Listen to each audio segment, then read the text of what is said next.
Hello and welcome to McLaren Port Huron Today's Health Program. I'm your host, Kelly DiNardo. Today I'm speaking with urologist Dr. Haider Rahbar about common issues that affect men as they age. Dr. Rahbar, thanks so much for joining us today. Happy to be here. So tell me about what are some of the reasons that men come to your office to see you? We see men for multiple reasons. One of the common issues that as we age we run into is prostate and bladder issues. Just like any other organ, they go through the aging process. And one of the common symptoms that people present with are overactive bladder, BPH, prostate cancer, and erectile dysfunction. Very good. So let's start with the overactive bladder. Can you kind of tell us what's the difference between just frequent urination or an overactive bladder? So overactive bladder, it's a combination of symptoms that involves frequency in urination, urinary urgency, and also waking up at night to urinate. During voiding, the bladder contracts to empty up the urine. In some people, they have overactive bladder where when they're not in the voiding phase, the bladder is contracting abnormally, and this is what causes the overactive bladder symptoms. So making them feel like they need to use the bathroom when they really don't. Exactly. Okay, very good. What are some of the common causes? So one of the common causes is that as we age, our bladder muscle doesn't function completely as it used to be. And sometimes what happens is that you develop those overactive bladder symptoms, which are the abnormal contraction within the bladder. And the other thing is the capacity of our bladder as we age in some people diminishes. And then with the prostate issues that men have, they can run into the overactive bladder symptoms. And so when a man comes into your office for these issues, how do you typically diagnose overactive bladder? So overactive bladder is usually diagnosed based on history and physical. We assess their voiding pattern, their intake pattern.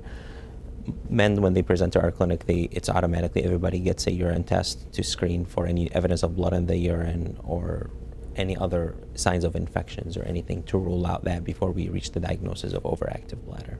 Very good. So how would you treat it, or what are some of the common treatments for this? So the first thing that we do is usually lifestyle modification. If there's excessive intake of caffeine, alcohol, we recommend to cut down on that. The other thing is the amount of fluid what you intake is what's going to come out. So if there's excessive amount of fluid intake, then we recommend them to cut back. That would usually be the first line. The second and third line would be medication, and then if they fail medication, there's also surgical options that we discuss with them. So you had mentioned medications as one of the treatment options for this. Can you tell us a little bit about the medications that are available? So currently there's two classes of medications that are available to help with that. It basically is a blocker one of them is a blocker of cholinergic receptors that are in the bladder, so that decreases these abnormal contraction that are present in the bladder. And the other one is a newer agent. It's another receptor. It acts on a receptor called beta receptors, and what that does, that allows the bladder to distend more without causing those symptoms. And do you feel like those are a lot of times helpful for patients? I mean, they have good results? It is helpful. Patients have noticed improvement, and we have to talk about the safety profile and the side effect with them, but most people have noticed improvement of quality of life when they take these medications. What are some of those surgical options that were available? So some of the surgical options, once they fail medical therapy, would be Botox, which is the same as what is used in cosmetic, but we actually inject it into the bladder. And it basically, what it does is to kind of inhibit the abnormal contraction that are going on in the bladder, and that helps with the overactive bladder symptoms. That would be one option. The other option is a device that we can implant in the back it's called InterStem, and what that does, it works on the sacral nerves which control bladder contractions, and in some people it is effective in improving their overactive bladder symptoms. So when someone has this condition, can it be cured?